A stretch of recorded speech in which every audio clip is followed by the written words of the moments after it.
Hello everybody, welcome back. Today is New Year's Eve, and about, 6.5 more hours we will be in 2026. Man, what a year it's been. I don't know how to describe it other than crazy and fast. So I really wanted to and go through our year in review, because this is really the first full year that we have been uploading to YouTube, streaming on Twitch, interacting on Discord, and various communities. Just wow. There's been so much that has happened over this period of time.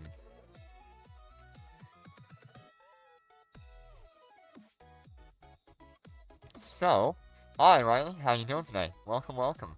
So we're just gonna go through sort of like the history of the channel since I started it, because it is only our first year and a little bit. Almost a year and a half at this point. But we really didn't go over the first half a year when we had the chance, so I want to do it now. When I started my channel, it was just after a massive storm had wiped everything out down here. Hi Albert, how you doing today? And so I felt like I needed a way to... Ooh, less than an hour from the new year for you. Nice. Well, let me know and we'll celebrate it. I felt like I just needed something else to focus on that wasn't my current living situation after that storm. Hello Snoopy, hello Jitter, welcome. So, I started the channel, at this point in time, I had just started multi-boxing, and I wanted to get used to it. So, in our very first video that was uploaded here, it is a Raven Navy issue and 2 Ravens at the time.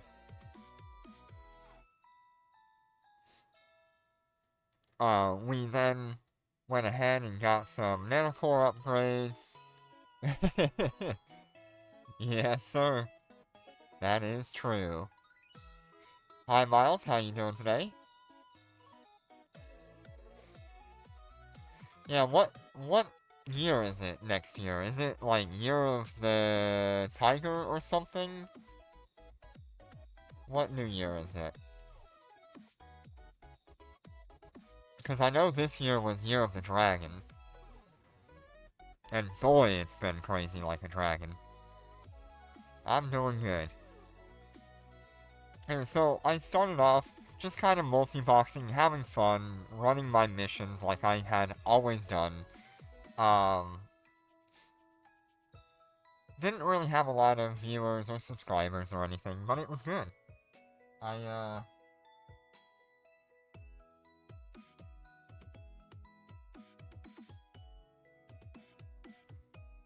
I had fun with it.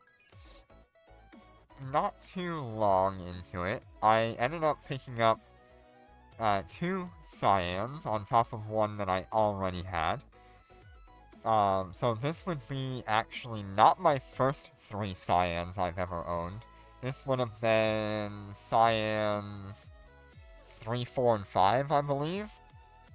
Previously I had owned at least 2 other cyans before the ones that you see on my channel.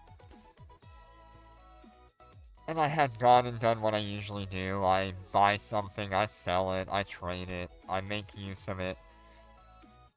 And when I feel like I need to move on, I just get rid of the asset, trade it for something I'm interested in, and move on.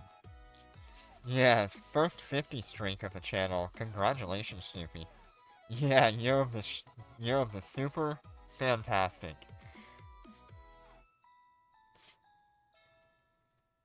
So, I got a little bit of traction out of showing how to make ISK in HiSec and how short it can be.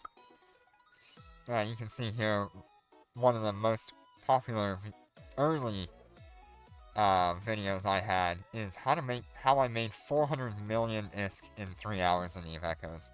And most of that was just down to rolling for labs and letting my Cyan do the work. Hi Azim, how you doing today? Welcome.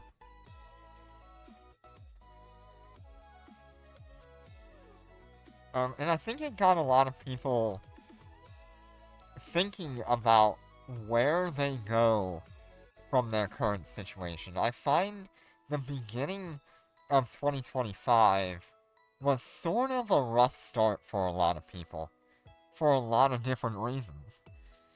That period of time in Eve Echoes was fairly dead, I would say, or at least nothing important was going on. We already had Cyan release in 2023, and 2024 near the end, really didn't have much. It was Lucent Moon for a little bit, but Lucent Moon just wasn't that great of an option, compared to Cyan. It was very underpowered at the time. So a lot of people were just kind of like disheartened with the game. um, and it was just sort of. See if I can get this to be down lower here. There we go. That should help it. Hey, now you're all on screen. I'm sorry, Snoopy. We just like a good deal and telling people about it. Ooh, nice. On a 125-inch projector. Man, that's almost a movie screen at that point. Dang.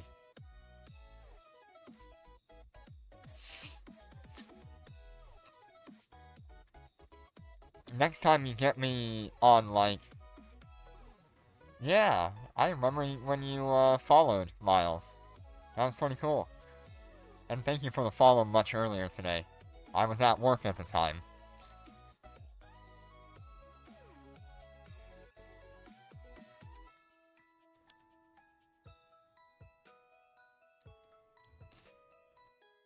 Yeah, anyway, so we kind of were in a lull in Eve Echoes.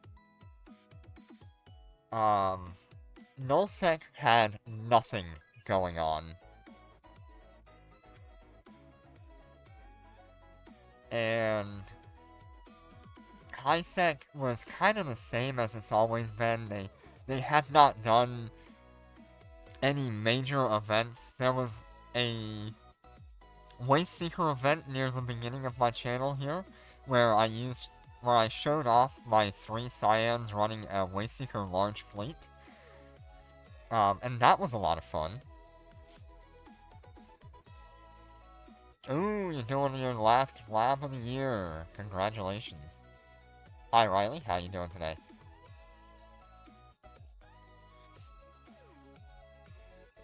So, Wasteseeker event was actually very new at this time. There had only been, like, one previous Wasteseeker event before this. So I knew what I was getting into, I just didn't know how powerful they would actually be. But we made it through with 3 Cyans. Had a great time. Not long after that, we got to the New Year update,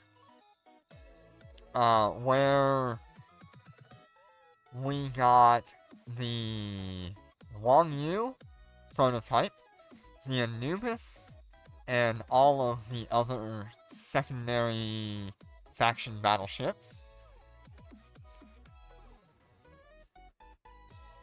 In which case, I felt like the Anubis was going to be the more interesting ship at the time. We also, at that time, got the Moon Mining released. Wow, can you imagine? Only a year ago, we actually got Moon Mining. I could swear it's been longer than a year. But yeah, only really a year ago, Moon Mining was released.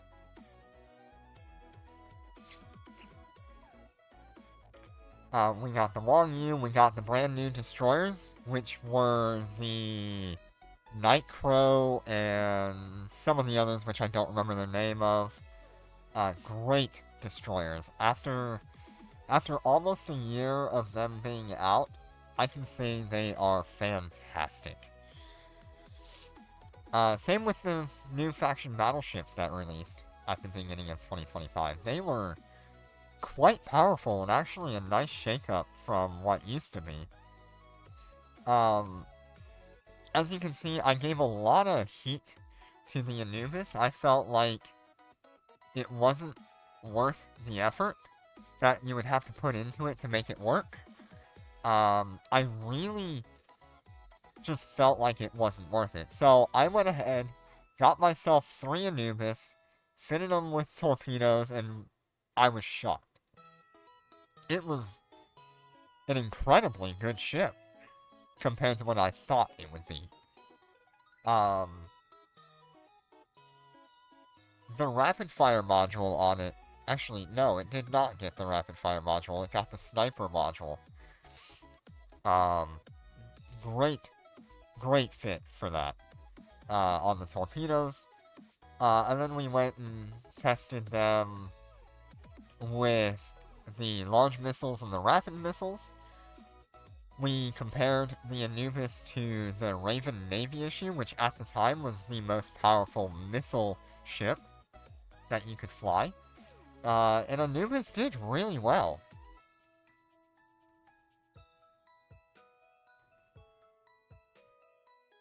After that, I went and got myself a Dominic's Navy issue. We only had it for a very short amount of time at that time. Before we had the Marshals released. When the Marshals released, oh my, they were powerful ships on the field. And they were fantastic ships to show off.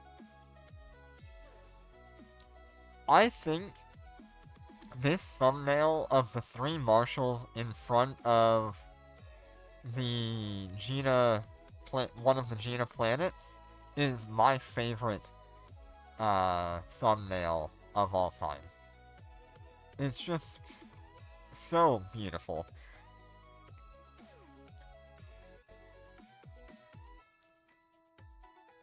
We learned that the Marshals with the rapid fire module were incredibly powerful once we actually got it. Because when the Marshal released, the rapid fire module did not work with the missiles, and it held it back and pretty much kept it on par with the RNI, the Raven Navy issue.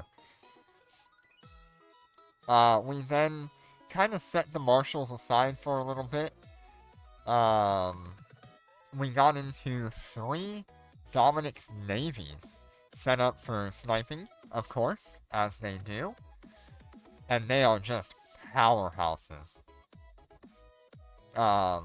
In that time, we were able to do a single 150 million ISK tick between mission rewards, bounty, and commendations. That was a fantastic time. Not long after that, we compared the Wang Yu, the Marshal, and the Raven Navy issue, side by side. Um, the the Mar the Wong Yu is still underwhelming, especially since it's the prototype. The Wong Yu prototype is very underwhelming. It pretty much sits equal to a Raven Navy issue, which isn't bad, but I just feel like it should be better for the cost that it was. I mean, the Wong Yu prototype is a $700 ship. The only way you can get that Wong Yu prototype is through the Omega Duo rewards, where you have to pay for Omega Duo, and then it will unlock various tiers of rewards, and it just, it wasn't there.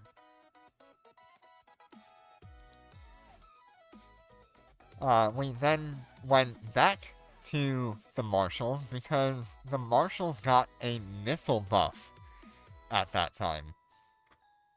The Marshal missile buff actually ended up making the Marshals replace my Raven Navy issues at the time.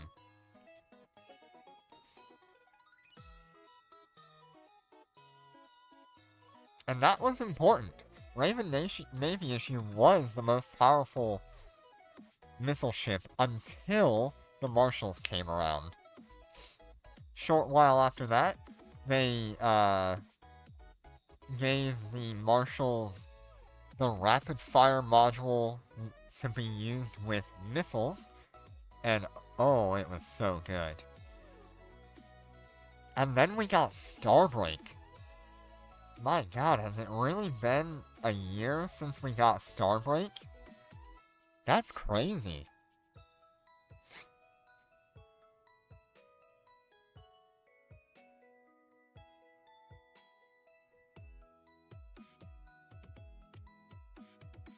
God, time has flown. It feels like just yesterday that we got Starbreak. Starbreak to this day is still one of the best, if not the single best, tank nanocore we have ever seen. There has not yet been a nanocore that could replace it in terms of tanking capability and offering a huge amount of DPS on top of it.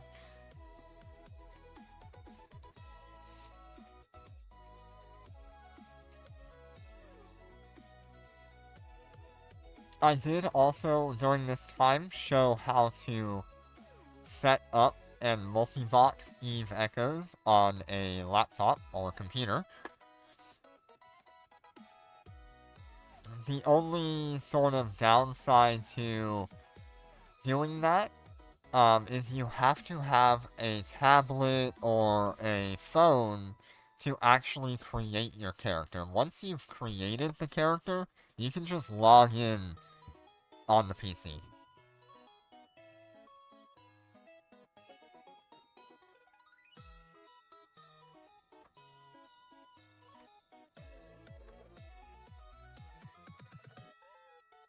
I'll put that here in case anybody needed it. So if you're ever interested in seeing how to multi-box on a computer, this is for BlueStacks.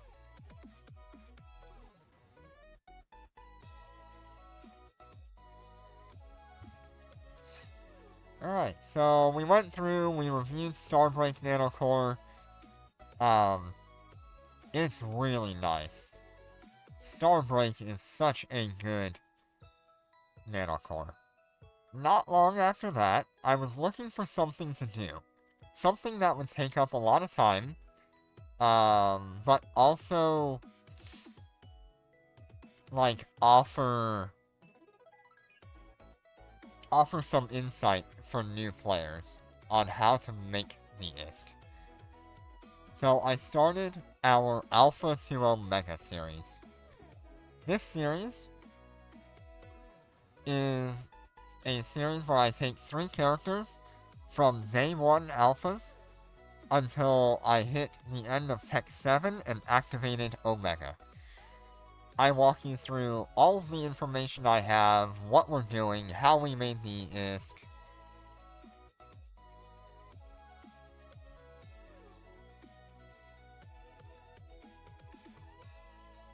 And I kind of just showed off the way to most comfortably do it.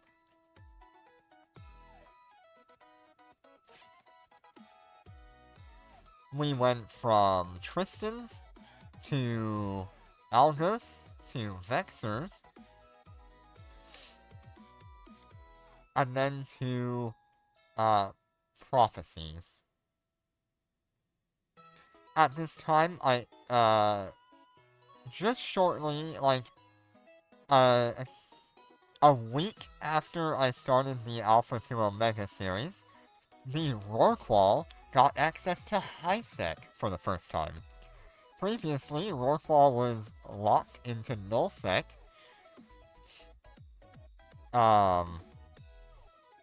And it is an incredible HiSec mining ship. I don't think there is any better choice for mining, other than maybe the Orca for cost. Because the Orca, I find, does what the Rorqual does at a much cheaper level. But that's not to say you shouldn't get one.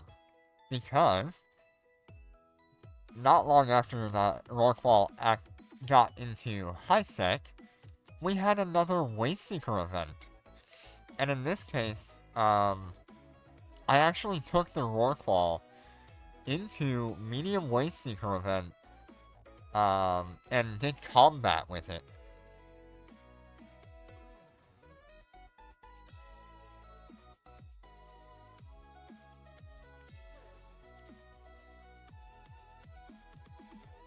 Nobody in their right mind would have thought to use Rorqual in a PvE combat environment, other than me. Of course I'm crazy.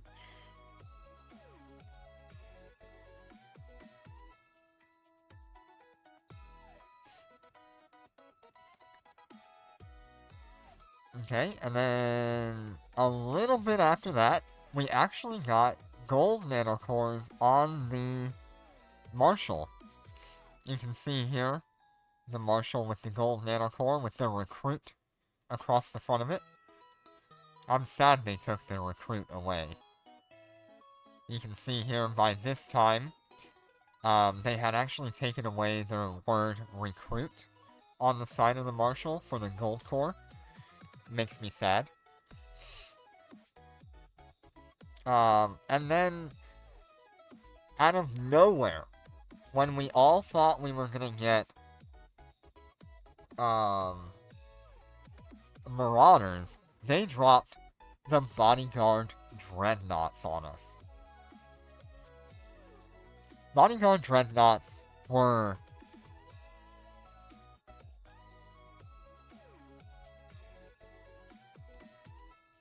a ridiculous upgrade to everything that we had seen up until this point. Then the Lancer Dreadnoughts were there at the time. But the Bodyguards introduced the close-in weapons system. That would be the Versatile, the Anti-Drone, and the Anti-Ship close-in weapons system, also known as CWIS.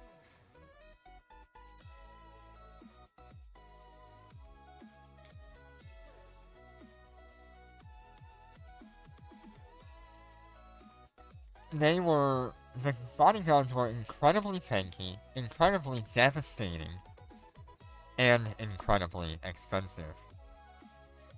Alright, congratulations on making it to the new year. I will see you when you get back.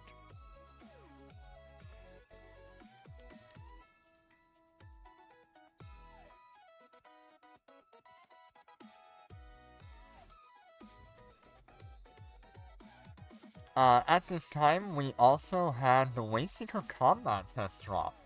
This is the second time we had seen the Wayseeker. No. Yes, this is the second time the Wayseeker combat test had actually occurred. But it was the first time that I was participating in it. Or was it the first Wayseeker combat test we'd ever seen? You know, I don't really remember. I think it was the very first Wayseeker combat test.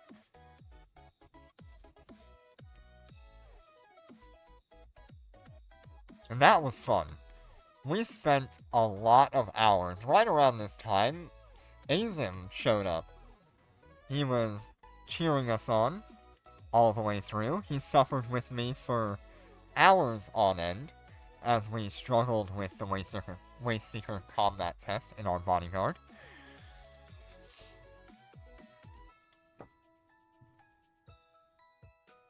That was a lot of fun. And I thank you, Azim, so much for sticking around and suffering with me, having a good laugh at my expense, helping me mix around my fit to see what we could get. I am still left permanently scarred from that. I definitely have some, like, PTSD involving the Wayseeker combat test the first time. Man, that was a struggle. But it was good fun. Haha.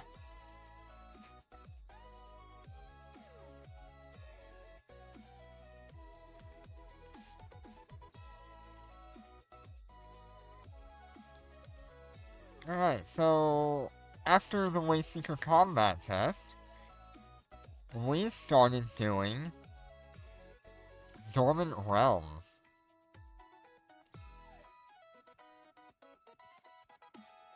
Yes, sir. This was the first time that we had done Dormant Realms 10 months ago.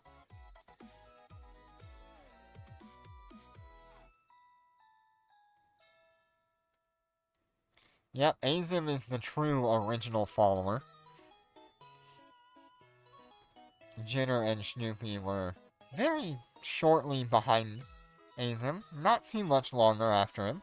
Like Jitter said, he's been around 4 months after Azim. May 26, 2025. Very nice. Azim, August 28th, 2024. And Jitter's gonna have to do it himself. If the bot won't do it, he will. Yeah, so we started our Dormant Realm journey 10 months ago. 11 months ago, I guess. At the time, we were multi-boxing. We were just working our way through. Ooh, 11 minutes to the new year. Very nice. Almost there. I still got 6 hours and 10 minutes until the new year. We'll see you on the other side.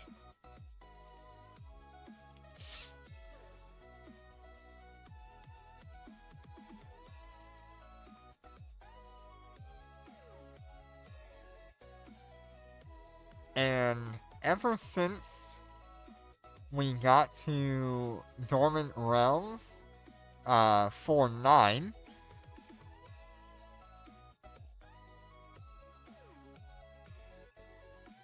we started doing carries in 410. We took a little bit of a leap of faith. Oh, thank you for the subs. I really appreciate it.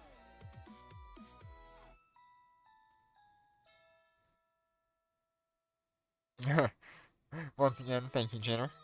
I appreciate it. I don't know if it's actually showing up or not.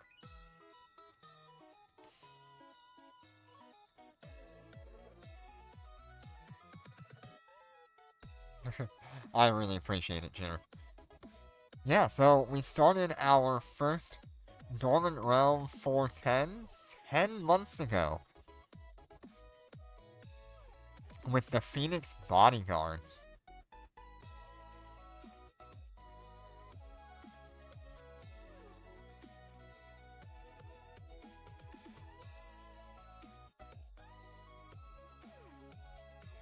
At this time as well, the Alphas on the Alpha to Omega were just starting their goal of grinding toward Tech 7, where we needed about 1.4 billion ISK in order to buy 3 prophecies.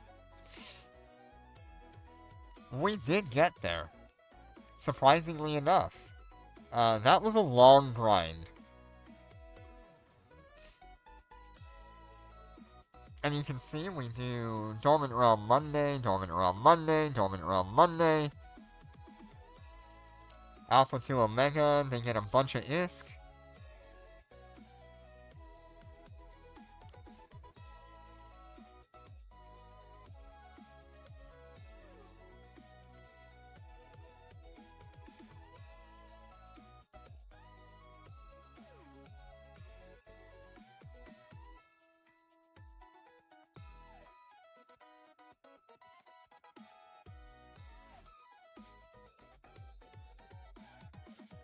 Also,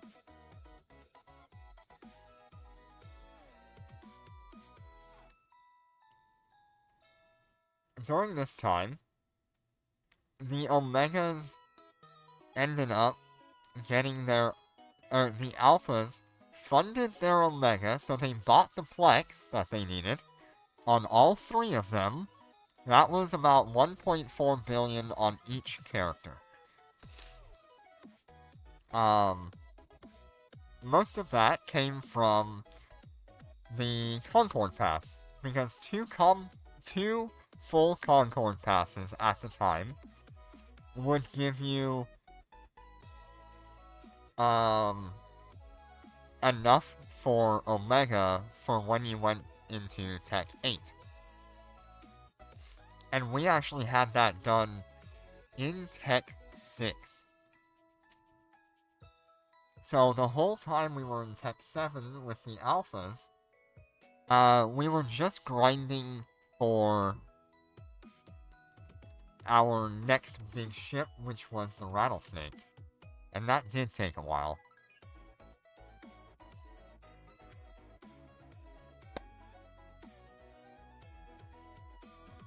Okay, not long after that,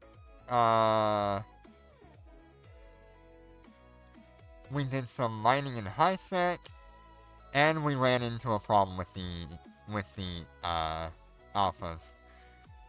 The problem we ran into with the Alphas was the SP, the skill point requirement, was stopping us from getting to Tech 7.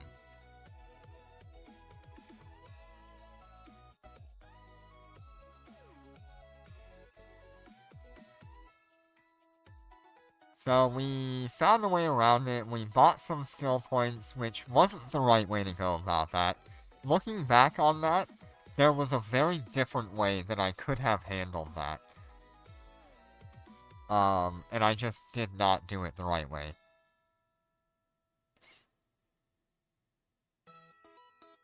Shortly after that, they released AI mining for the mining ships. The Covenant 2, and a few others got the AI mining functionality, which was pretty cool, but broken. It did not want to warp between belts, so it still required you to manually pilot a little bit.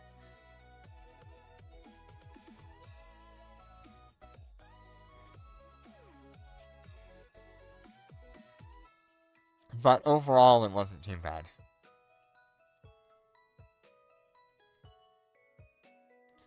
Then the Alphas made it to Tech 7 and bought their prophecies. That's pretty cool.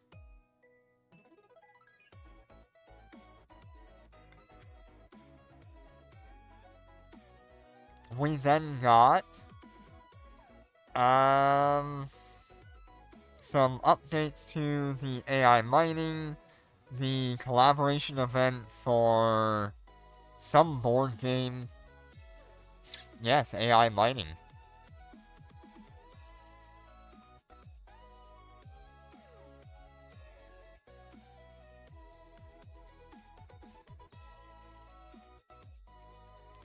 It was pretty cool, but it was a little bit lackluster, unfortunately.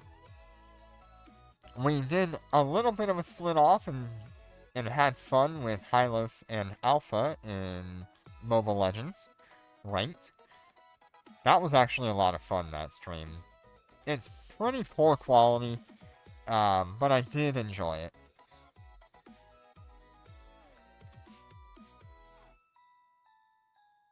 And then we got ourselves into a Lucent Moon.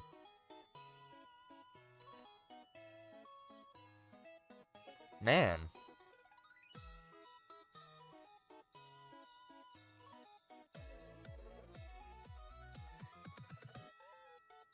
It had been a while since we flew a Lucent Moon. 8 months since then. And at that time, I had traded the Marshals for Lucent Moons. I also had the Bodyguards. And we were just kind of going back and forth a whole bunch.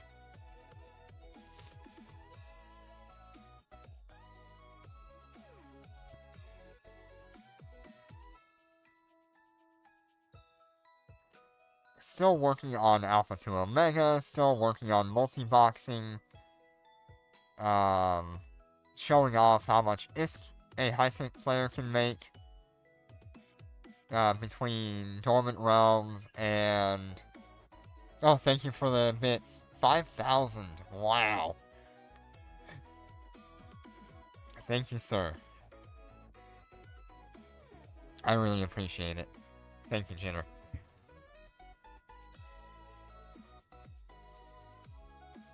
And I think that was a really good video there, between the multi-boxing for Dormant Realms and multi-boxing high-sec missions. These two videos, I was actually, like, really proud of, but they just didn't get much traction, unfortunately.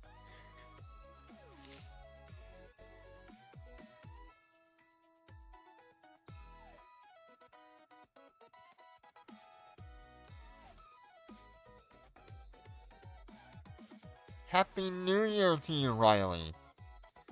You are going into 2026. Wow.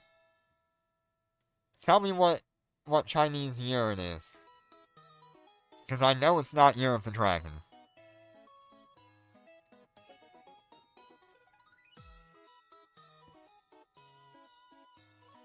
Okay, not long after this... we got the release of the, tactical super carriers. There were a lot of people that were very upset by the tactical super carriers. I remember a lot of people being very unhappy that they had been released.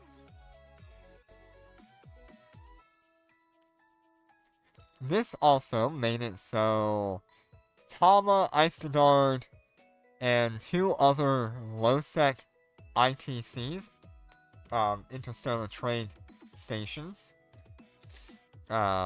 Interstellar Trade Centers, ended up becoming actual ITCs, where you could build those ships.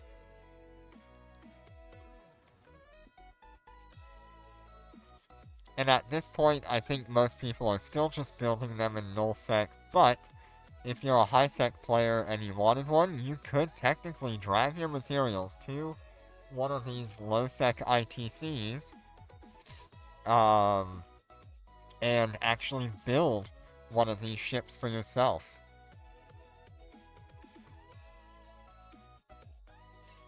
And that's something I might want to do. I don't know how long it'll take, but we've got the Industrialists going, so maybe we'll focus on them this year instead of the Alphas.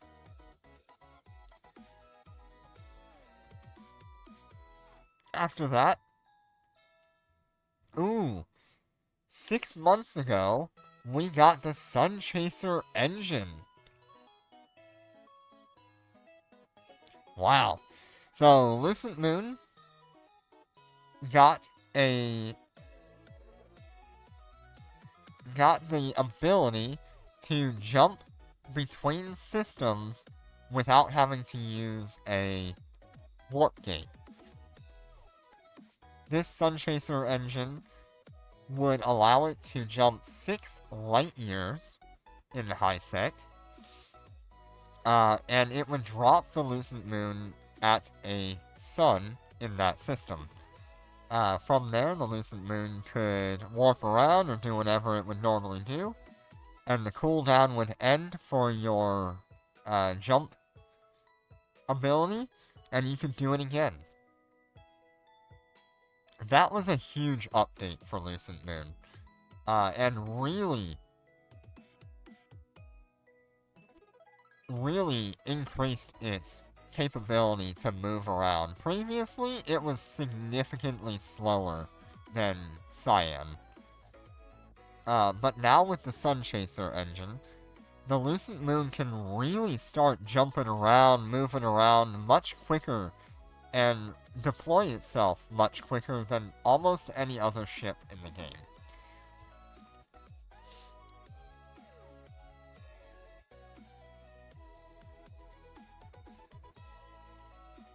And the only exception to that, which I know is coming one day, all this Sunchaser engine stuff is setting us up for Titans.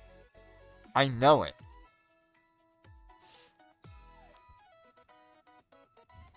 You heed my words.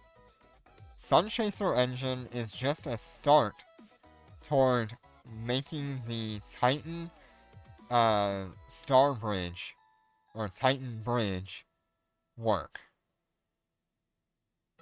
I'm warning you, Titans are coming. I don't know when, I don't know how long it'll be, but Sunchaser engine was the start.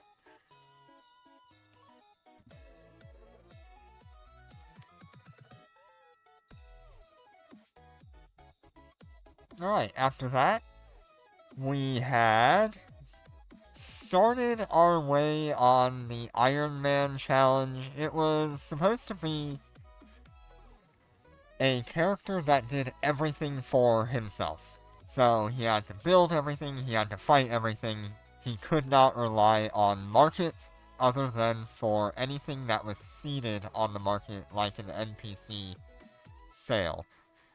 Think of things like the trainer MOA, for example, where those are put on the market by the developers, and nobody builds them, nobody buys them and sells them, but that was something he could rely on to get progress. It's like going to a vendor in a MMO. And that was a good test to see how into it I would be, and I really was into the idea. I just hated how long it was gonna take. Iron Man challenges take a lot of time, and I just did not have that available. Not long after the Sunchaser engine released, we had Shanghai. 6 months ago, Shanghai released. Can you imagine? It feels like just yesterday that Shanghai was the new kid on the block.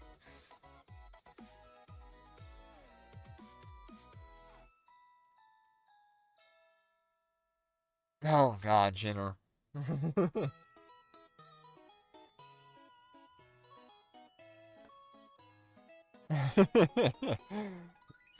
Oh man. That hurts for me to see. But I guess if you're not gonna go back to your Midgard, then so be it. Also, around the time of the Shanghai releasing, we had started our Discord.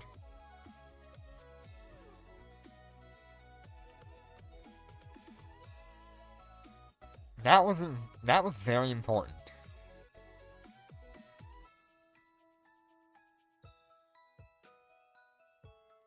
Yes, Wyvern Best Super. Yeah, so we ended up getting Shanghai, and during that time, Star Melody released.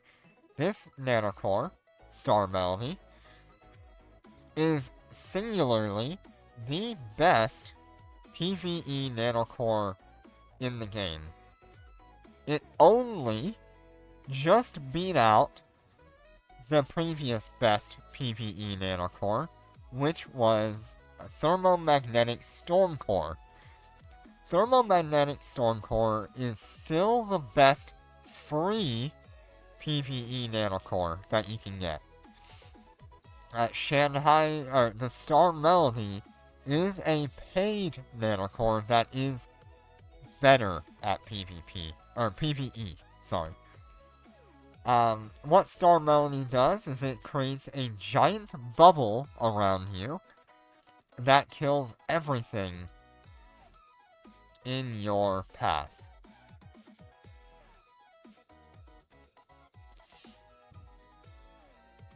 It is a fantastic nanocore, and highly recommended for a marshal or a capital ship or a battleship. I don't think it's that useful on a smaller frigate, or destroyer or cruiser, but on battleships and capital ships and supercarriers, it is fantastic.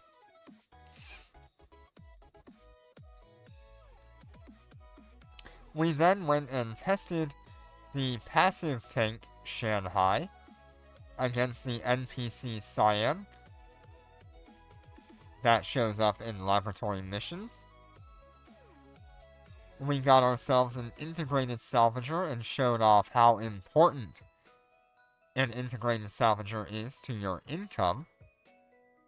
We got a little bit crazy on 4th of July, where we spent 14 billion ISK on opening containers without keys. And boy, that was a fun stream. We had a lot of RNG and a lot of fun. I think in total we opened up like over 1,000 boxes or something. Or close to 1,000 boxes. We did not make in any ISK on that. We actually lost like 4 billion ISK on that. But it was fun. So we do it anyway.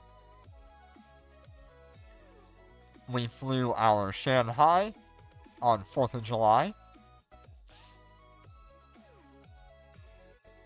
And then the alphas became Omega.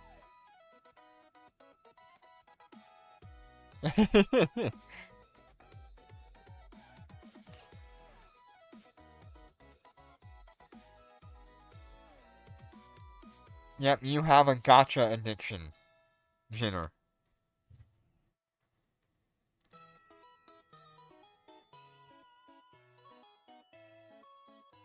But yeah, so we finally ended our suffering in the alphas after 6 months of being Tech 7.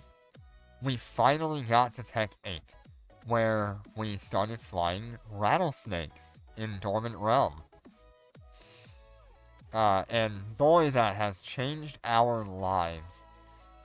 The income that we got from doing Dormant Realms with the rattlesnakes was incredible. At that time, we also purchased the Star Melody Nanocore for the Rattlesnakes on the intention of going up to a Cobra and using that for level 10 on Dormant Realms, which we still do today. Our Cobras on the Alphas have been the most income that I have had in a long time. The Alpha accounts are impressive, to say the least. Now, I don't know what to call them from here, because I don't really want to call them the Omegas. But referring them to the Alphas now has a different meaning. Instead of meaning no Omega, no skills, nothing like that, no suffering, now they're the Alphas, and they are the leaders of their tier. Oh god, don't do that, Jitter. Yeah, so now the name Alpha really means something different for the Alphas. At this time, we started to realize that the assets that we had, were getting dangerously close to the value of a super carrier.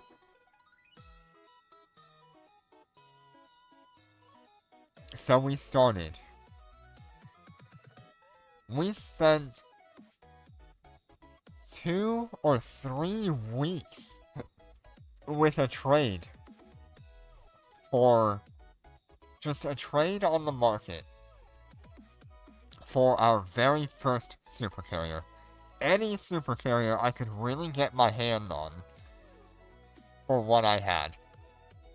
I wasn't willing to part with anything extra to get a super carrier. It was literally everything that I had accumulated over the last 5 years of me playing Eve Echoes going into getting my first super carrier. And lo and behold, 3 weeks of talking to dozens of super carrier pilots that wanted to maybe trade their super or get some extra value out of it, we finally found somebody that would give us an Aeon for what we had. And that was completely worth it for me. The Aeon opened up a world of opportunities for me. Not only is it a high value asset that everybody wants, because it is a super carrier. It is the top of the line ship right now. At least one of them. You're gonna have to debate whether you think the regular supers or the tactical supers are the top of the line, or if they're all sort of equal to each other. I say they're pretty well equal. They are the highest tonnage ship that you can get, and relatively few people actually have one or fly one.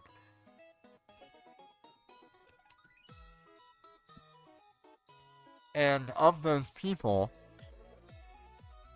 even fewer of them actually own it, and only about 5 to 10 people that are exclusively high-sec players, like myself at the time, actually own a super carrier themselves. So I would be one of the first few people ever that spent almost all of my time in high-sec to get a super carrier. And that is a huge achievement for me.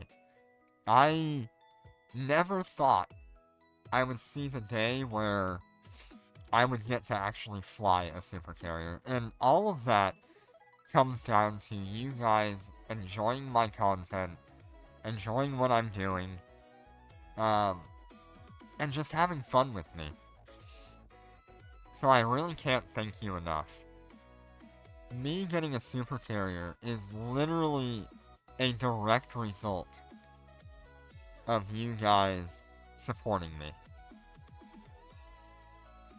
And I cannot thank you enough. So then we started doing Dormant Realm carries with the super. Opens a world of possibilities there. I was able to carry more people at a time through Dormant Realm, which we still do. And it was just a safer, less stressful event overall to fly the super in Dormant Realm rather than the 3 Phoenix bodyguards. The Aeon was a good ship. And given enough time, it would have been perfectly fine. But I had maybe another idea. I wanted something more. Something that was more directly related to me, I guess.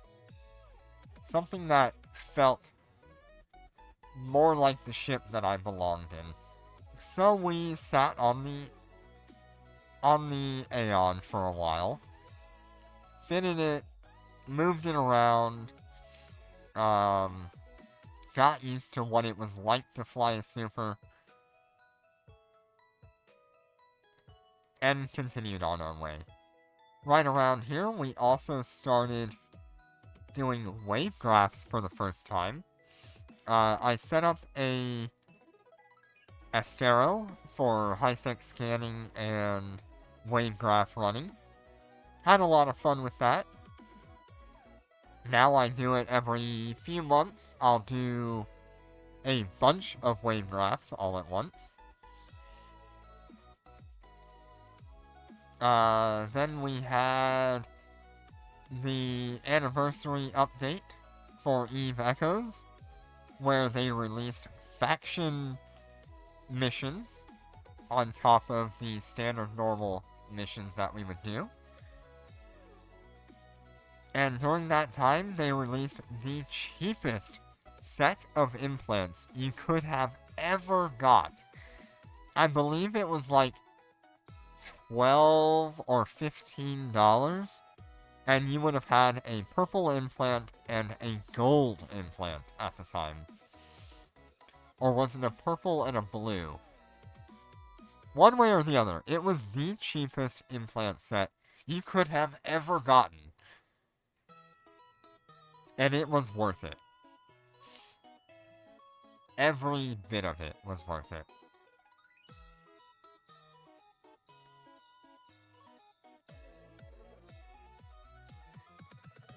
Not long after that, we got, Tech 10 Day 1. Where is that? Here. Because I know it was here.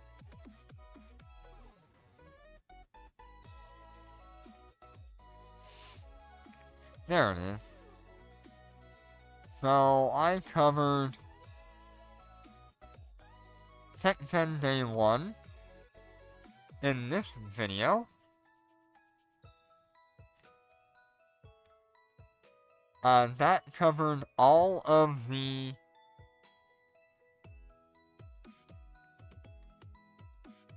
stuff that you would get from the Tech Leap program. And then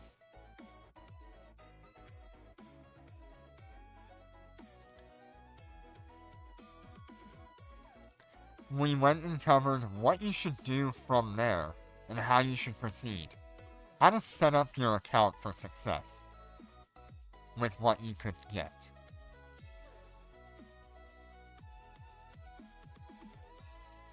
The Tech 10 Leap is probably the best purchase that you could make on any character. Whether you want to skip the grind, or if you're already Tech 10 and you just want, like, to max out a set of skills for battleships, Or even if you want to take those skills that you get, reset all of them.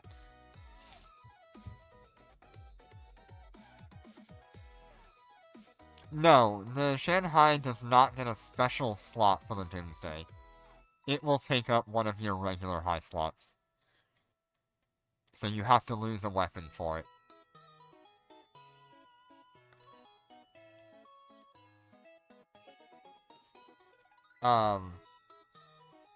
Yeah, you can reset all of those skills and put them into, like, capital ships.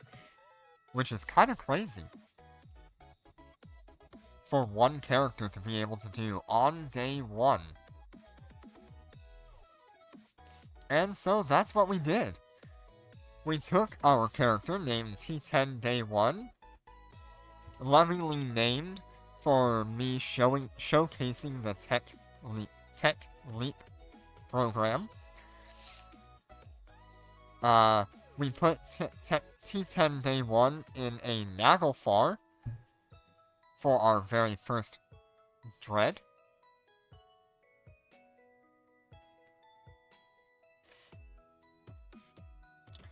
We then had Jinner achieve something that very few people ever get to achieve. He got his first super, and it was the Midgard. Congratulations on that, Jinner, by the way. That is a huge achievement. He has since gotten rid of it. But he likes his new one now. But yeah. Congratulations, Jinner, on achieving your super carrier.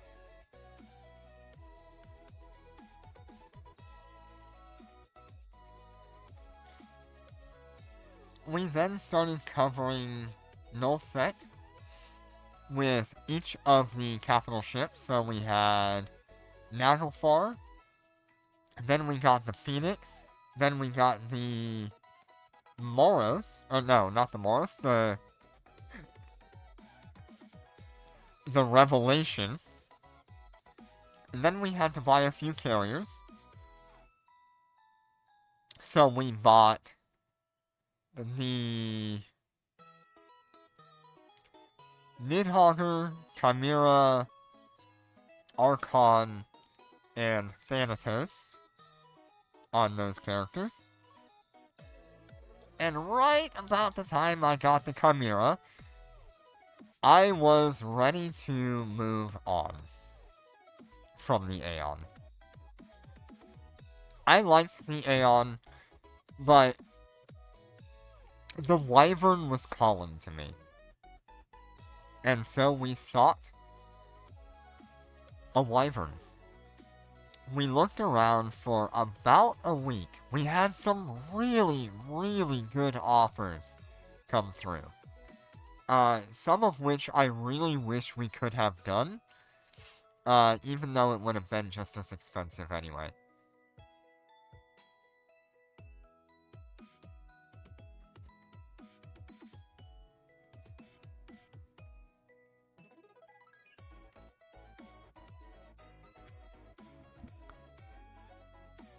And we got our Wyvern.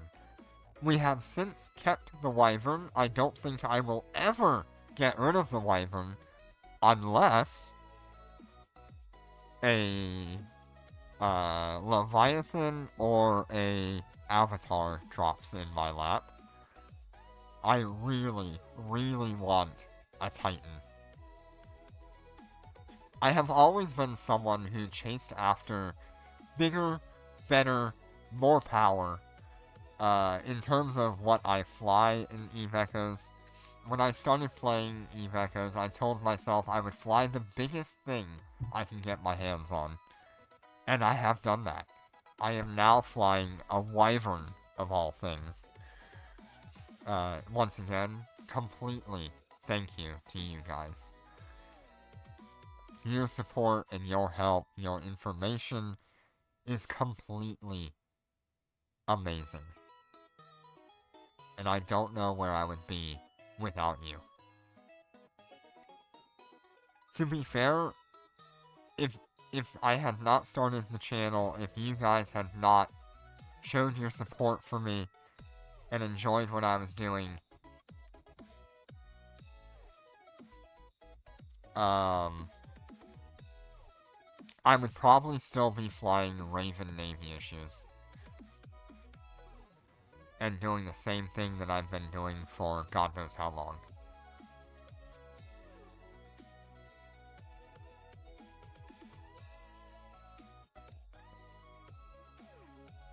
It really is amazing, the progress that we have seen in just a year. Now, I know this progress won't happen every year. Like, I don't expect to get another super anytime soon. Like, my Wyvern is it. I would rather see, like, a Marauder come out, or a High-Sec Dreadnought. And we're just not quite there yet. At this time, the second Wayseeker combat test has come around. Yes. Yeah, I would be probably the only reliable Eve Echoes content creator at this point. Sheev really doesn't cover it anymore. Captain Benzie moved on from Eve Echoes. And Virtual PGE covers it once in a while for PvP side of things. But in the end of it, almost none of them covered the PvE side of things like I do. My whole goal here is to kind of cover high-sec events for the newer players and returning players, and show you how to complete them, show you what I've done to get the success that I have, show you the things that I choose to buy, because I look at a lot of items on the market, I look at what those items' values are, and I try to break it down to what is truly important to a player's account.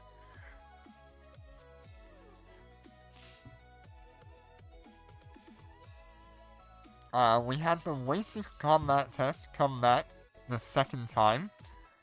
I showed you how to easily complete it, which now doesn't work because they buffed NPC lock ranges to now 1,000 kilometers. So, next time the Wayseeker combat test comes around, we're all gonna have to figure out how to survive. I don't know how we're gonna do that. That is scary. So, T10 Day 1, you have some work cut out for you. Thank you, Corby Dude, for the sub. I appreciate it. Good seeing you here.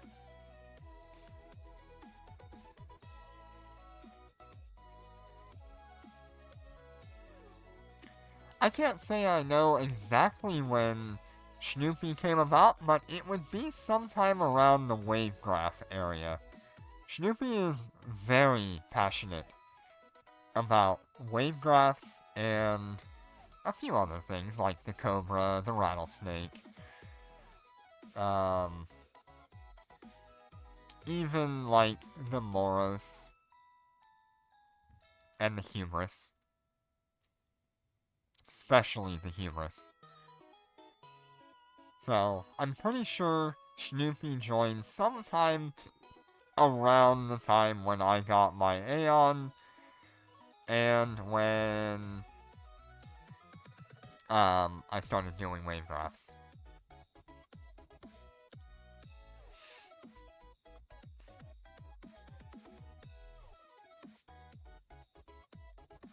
Snoopy was very valuable to the information for wavegraphs. I learned a lot from you. You had a lot of very good information on that.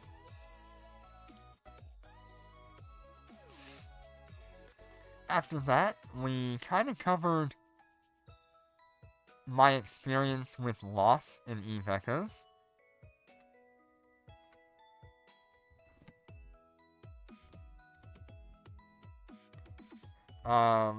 Loss in Eve Echoes can be very hard to deal with. You pour a lot of time and effort and ISK and resources into getting your biggest, best ship, and then somehow it dies, whether it be as a glitch or in PvP. It happens. I can't tell you how to deal with it, but what I can tell you is it's okay. Loss is part of Eve, whether you like it or not. And it certainly doesn't feel good, ever. But, depending on how you look at your loss, and how you've set yourself up, loss can be sort of a couple of days of feeling bad, and then go back to it. Getting back to the grind. For many, many players, losing a single ship is the end of their account for them. And I really hate that. Just recently, during the current Sansha event, there was a poor individual who had just poured everything they had into a Shanghai. And they lost it trying to do the Sansha event. They did not have the IP to replace it. The insurance points they did not have. That was painful to watch. And it was painful to see.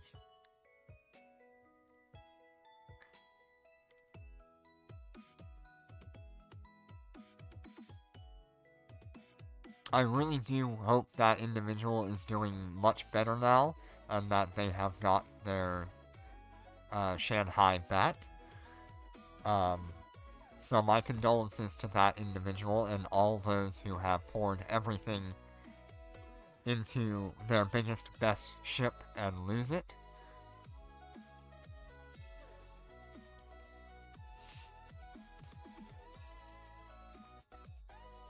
I have lost plenty of capital ships at this point, whether it be eating them in PvP or losing them trying to move them.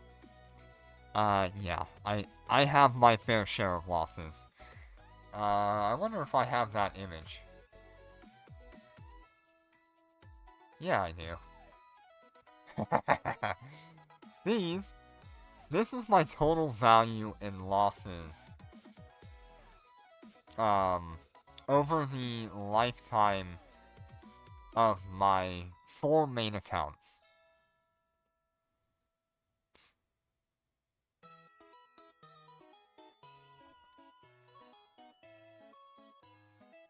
Yeah. Yeah, the guy went into a capital main, I think. And he lost his Shanghai. I really feel bad for that guy. I feel that pain deep, deep within me.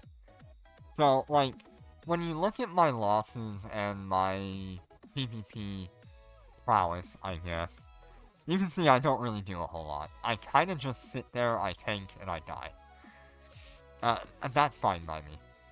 But I just really wanted to show off that I am very, very knowledgeable in loss. We're talking about, hundreds of billions of ISK lost. Most of that is in the last year. Actually, in the last, 6 months or something like that, is most of these losses. So, believe me when I say, loss is not the end of your account. You just need to figure out how you want to proceed. And the best way to proceed is to get back into the game and just do something. Whether it be fleet up with somebody, or run some missions, anything to take your mind off of the actual loss. Even if you just have to take a break for like a week or so, step away from the game, come back to it, and get back to having fun again.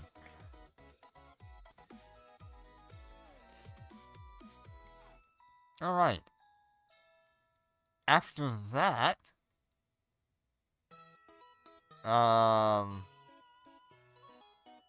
we started doing Dormant Realms in the Wyvern. We did Wasting Her Combat Test for the second time around. We had our first memes start going out. I love this. I love the memes that have been created. They are great. This is the most recent meme I have created. Oh, it's really big.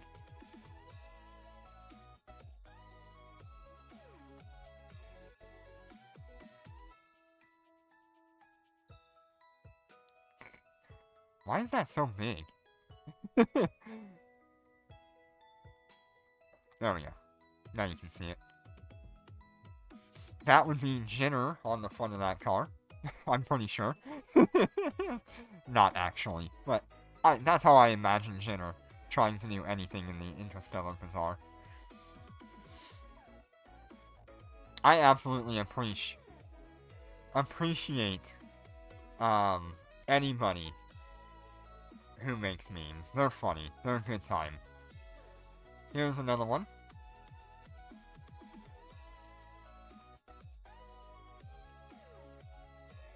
Once again, created by Jinner with the brilliant brain rot of myself. Let's see if I can find another good one here. Here's the updated one for the Wyvern.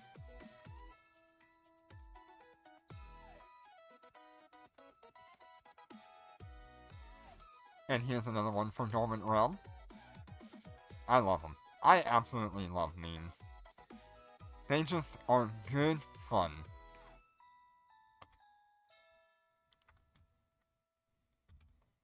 So anybody who creates a meme, you could end up on the thumbnail if you want to apply for that.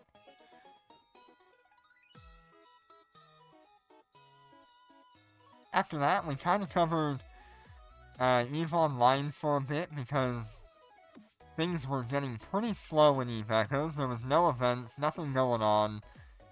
And then we get the Sancha invasion. This is 1 month ago. The Sancha invasion started.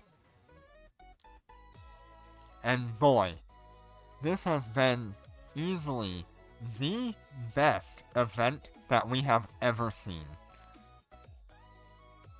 I cannot stress how incredible the Sancha invasion has been.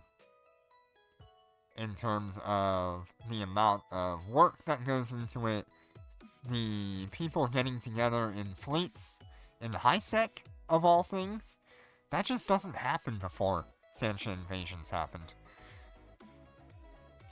Seeing people get out and about in HiSec, and moving around, doing things outside of a HiSec island, incredible. I absolutely love the Sancha invasion, and I hope we get more of it.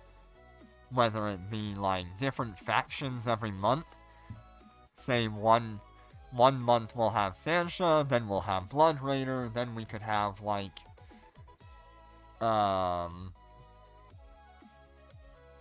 Sisters of Eve, we could have things, just every other month we could have a different invasion. Truly, the real winners of the Sancha invasion are the friends we made along the way, and the looters.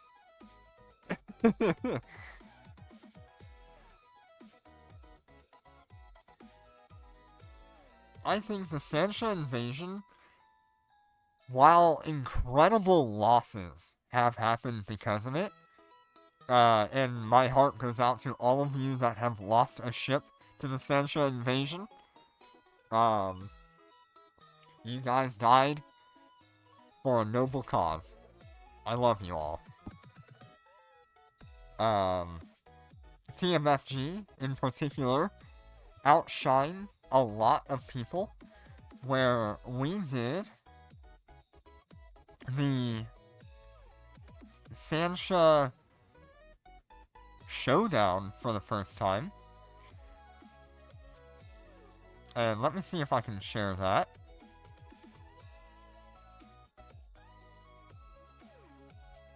The Sancha Showdown has got to be the best video on my channel in terms of viewership. 1.5 thousand of you watched the Sancha Showdown.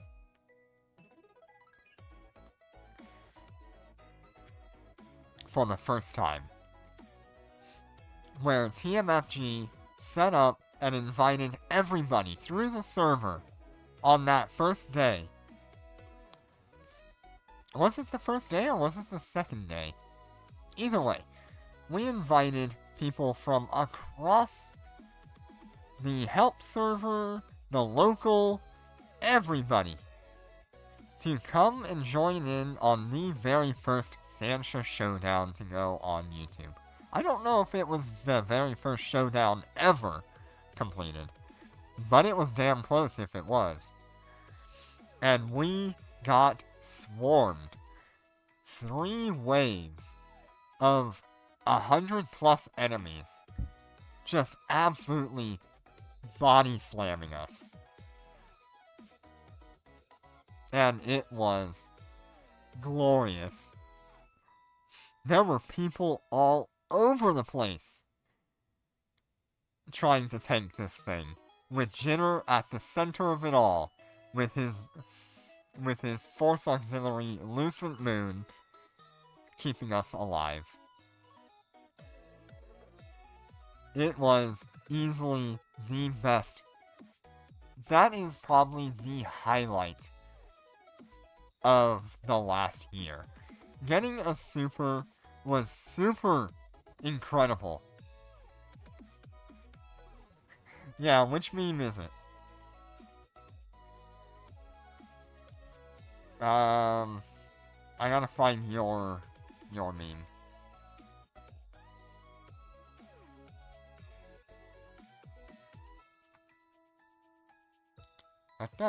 Is it still up? It is still up, right? Contest, yes. RPG.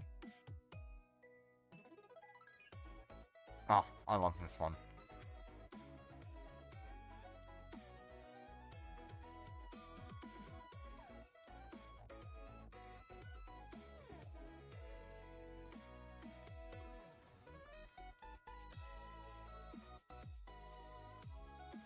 Alright.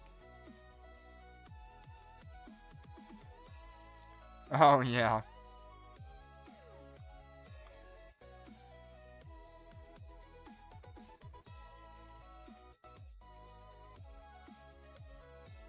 There we are.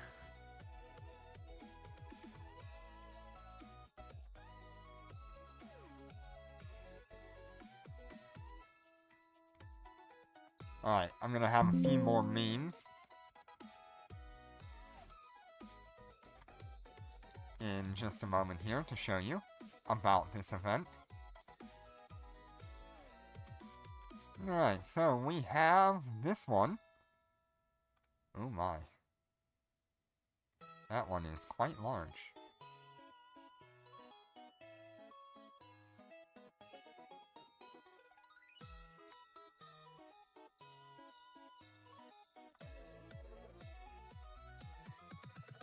There we are.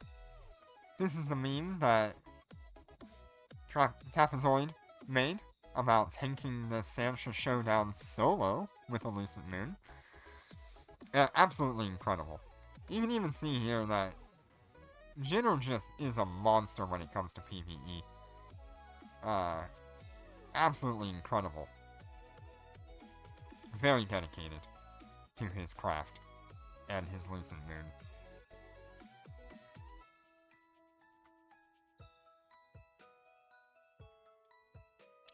Then we have... During this time, we also got this one. Let me show it here. Yes, I may be in the top 0.02% of people funding this game. But hey, I'm not in the top 0.01%, that would be Jinner. 0 is the top, like, 10. Jinner is in the top 10.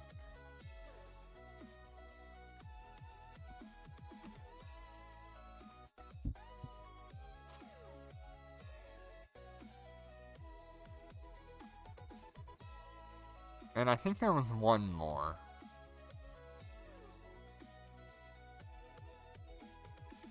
Nah, there wasn't.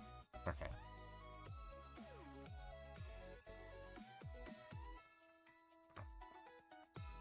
Anyways, the Sancha event, easily the most fun that I have ever had in Eve Echoes. And I'm so glad I could share that with you guys every day or so. I may not be able to invite everybody all the time, but we do try to invite people that we recognize from the channel if we see them nearby, because we want to offer the experience to those who want it, or at least want to try. Recently, the Sancha event got nerfed, so a lot more people are not doing it, but it's still a good time. And then, as of Christmas, we did our giveaway, where we had a bunch of winners for the, meme contest, our Dormant Realm time attack. We also did a double giveaway, for some...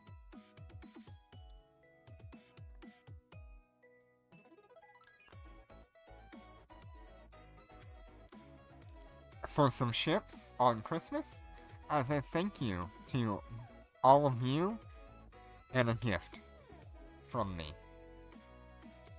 The randomized giveaway ships were provided by Snoopy and Jinner. All others were provided by me.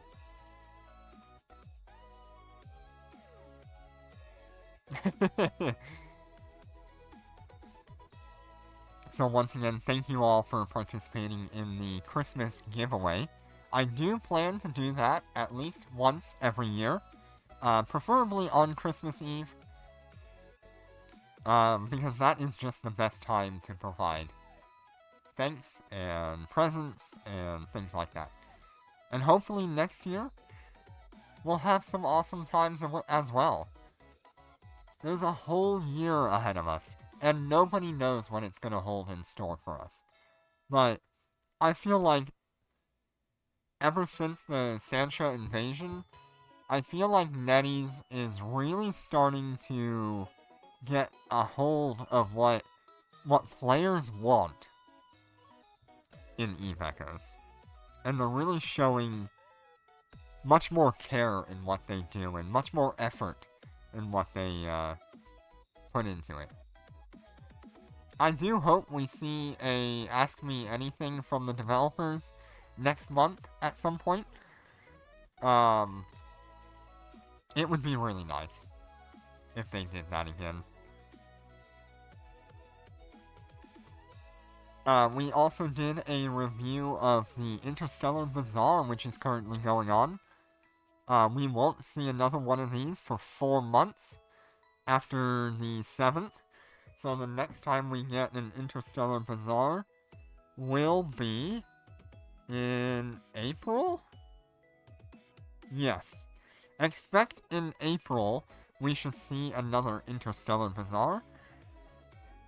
But that leaves us January, February, March for them to release something.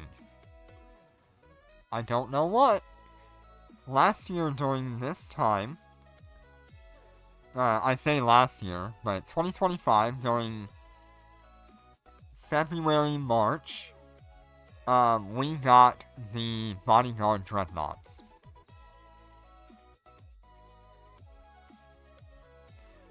Plus a bunch of other stuff.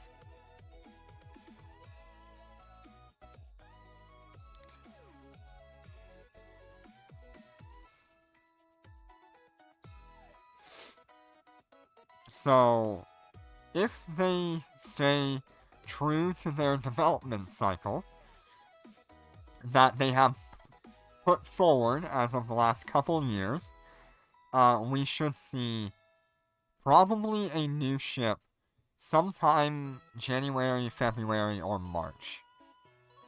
I'm not expecting January unless it's late January, but February is probably a green light for getting new ships, new content, stuff like that. So, I look forward to what NetEase chooses to do in the future, and know that I will continue showing off whatever happens.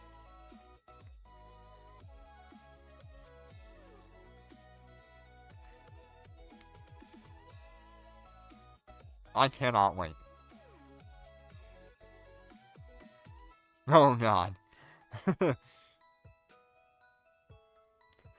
Anyways, our most recent video was the Lucent Moon with lightweight ships. I hope you all enjoyed that. It is a great video covering the Lucent Moon in great depth and comparing it very loosely to other ships of its class, namely Shanghai and Cyan. And overall, it'll be amazing. I look forward to next year, 2026.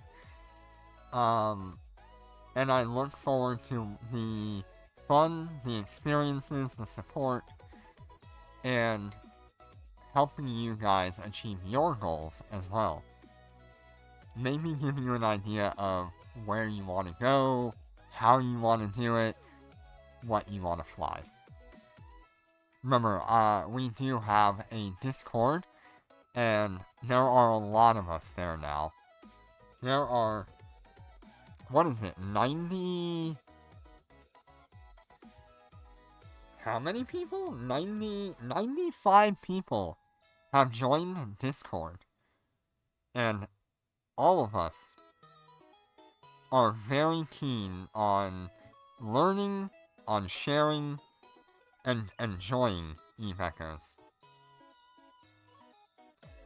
There is so much information available through my Discord, and none of us are going to put you down for any sort of, dumb questions or lack of knowledge. We are all here in my Discord, in our Discord, to promote Eve Echoes and get people going where they want to be. My goals for 2026, I would like to see us hit 500 subscribers on YouTube. There it is. We are at 290 right now. It is mind-boggling how many of you have stumbled across my channel and thought that I was worth watching. I cannot explain to you how important that is to me.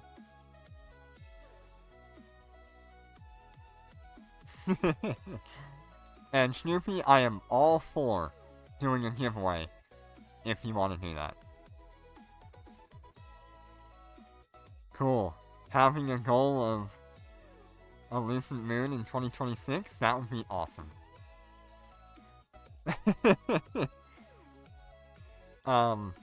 Like I said, I would love to be able to hit 500 subscribers by the end of next year.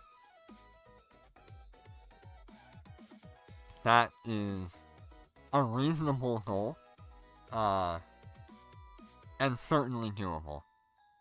It would boggle my mind if we even got 1,000 subscribers. It would be crazy to me if we got that high. I expect this time next year we'll probably have somewhere in the range of 500 videos? Maybe like 540 at the most? That's a lot. So if we can reach 500 subscribers, that would be cool. I haven't asked you guys at all this year to subscribe. Because I don't like it when I watch a video and they're just like begging for subscribers all the time. That's not something I want to do. I want to earn your subscription. I want to show you that I intend to make content, continue to make content, and continue to promote the community and help the community.